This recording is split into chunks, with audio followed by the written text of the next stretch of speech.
Aminin mo na every time na mayroong bago sa circle of friends natin, ang hirap mag-build ng conversation, especially kung very intimidating yung taong yon.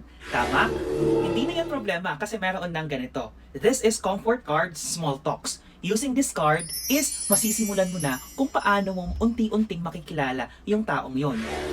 Also, using this card is unti-unti yung mabibuild yung trust nyo sa isa't isa kahit bago pa lang kayo magkakakilala.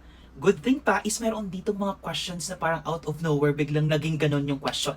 Kaya very entertaining. At the same time, magi-enjoy at makikilala mo yung taong kalaro mo using this card. So if you want, this product is nasa yellow basket lang yan. Click mo.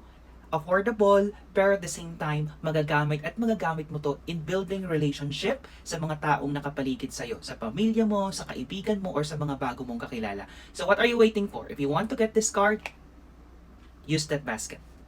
Check out it. Sobrang ma-appreciate mo yung product from Pastel dahil ngayon naglabas sila ng bagong scent which is cacao and then coffee scent. Kung favorite mo yung coffee pero ayaw mo ng caffeine, kung gusto mo yung chocolate pero ayaw mo ng sugar, well, subukan mo tong inhaler from Pastel na cacao and coffee. 2-in-1 na yung product na to, inhaler, tapos meron din siyang oil dito na pwede mong tanggalin in case na nahihilo ka or masakit yung ulo mo, pwede mo siya ditong gamitin yung oil kasi mayroon siyang menthol effect. So what are you waiting for? Ilalagay ko yung link ng scent nitong cacao at ng coffee para makapag-check out kayo. Depende kung ano yung gusto nyong kunin. It's either ito or yung cacao or coffee. Okay? So what are you waiting for? Magugulat ka pa kasi alam nyo ba, si Enchong D, hinihipak to? Well, ngayon naintindihan ko na kung bakit.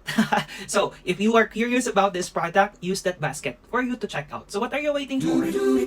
Check out that. Bye!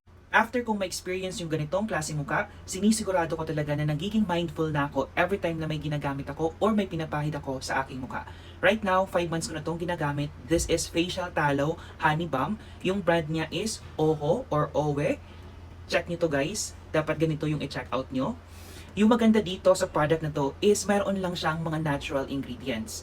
Mayroon siyang coconut oil, beef tallow, honey, and olive at fruit oil.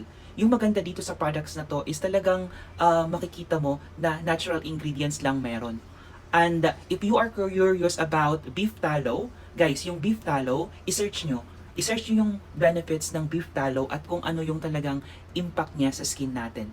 Kasi magugulat kayo na ang daming benefits na nakukuha natin sa beef tallow. Yes, try nyo i-search. Kahit dito sa TikTok, search nyo yung beef tallow. Okay? So alam mo yung dati na